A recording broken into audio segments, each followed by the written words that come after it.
কানাডার পুকুরে বড়শি দিয়ে যেন মাছ ধরার ছিপ ফেলছেন ডোনাল্ড ট্রাম্প। সাধারণ মানুষকে নানা প্রলোভন দেখাচ্ছেন নতুন মার্কিন প্রেসিডেন্ট। কর হারে তারা অনেক বড় ছাড় পাবেন, যাদের এখন মোটা অঙ্কের কর দিতে হয়। কমানো হবে শুল্ক করও, বোনাস হিসেবে পাওয়া যাবে সামরিক সহায়তা।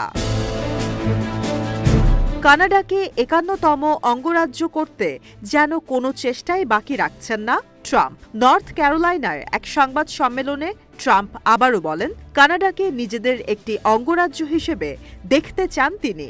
তার প্রশাসন এই কাজ করতে পারবে বলেও আশা প্রকাশ করেন ট্রাম্প। কানাডার সাধারণ মানুষের উদ্দেশ্যে তিনি বলেন, যদি তারা যুক্তরাষ্ট্রের অংশ হন, কর আর শুল্ক হার অনেক কমে যাবে। কমবে জীবন ধারণের ব্যয়, মূল্যস্ফীতি। ওটাওয়াকে ভাবতে হবে না নিজেদের প্রতিরক্ষা নিয়ে। আগের চেয়ে ভালো স্বাস্থ্যসেবা পাবেন তারা। নাগরিকদের স্বাস্থ্যসেবা পেতে অর্থব্যয় করতে হবে না। ট্রাম্প বলেন, কানাডার মানুষ যুক্তরাষ্ট্রে যোগ দিতে আগ্রহী হবেন যদি পুরো পরিকল্পনার কথা জানানো হয়। নভেম্বর আর ডিসেম্বরে নির্বাচনী প্রচারণায় ডোনাল্ড ট্রাম্প বলেন, কানাডার আমদানি পণ্যে শুল্কারোপ করবেন তিনি, যেন মার্কিন অর্থনীতি শক্তিশালী হয়। দায়িত্ব গ্রহণের পর তিনি বলেন, ১ ফেব্রুয়ারি থেকে কার্যকর হবে এই শুল্ক।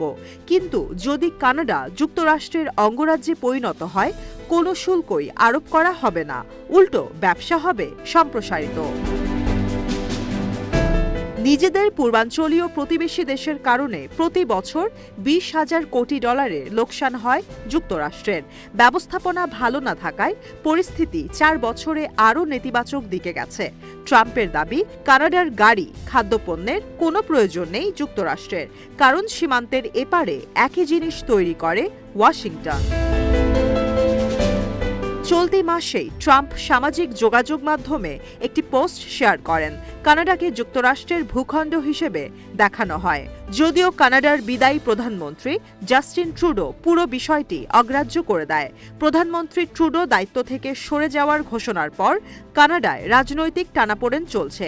কিন্তু এত কঠিন পরিস্থিতির মধ্যেও যুক্তরাষ্ট্রের সঙ্গে একীভূত হতে চায় না কানাডা। ট্রাম্প হুমকি দিয়েছেন, কানাডাকে ৫১তম অঙ্গরাজ্য করতে অর্থনৈতিক শক্তির ব্যবহার করবে ওয়াশিংটন। প্রতিক্রিয়ায় ওটাওয়া হুমকি দেয়, এই শুল্কারোপের জবাব দেওয়া হবে। মার্কিন পরিসংখ্যানের তথ্য অনুযায়ী ২০২৩ সালে যুক্তরাষ্ট্রের সঙ্গে কানাডার বাণিজ্য ঘাটতি ছিল ৪,০০০ কোটি ডলার।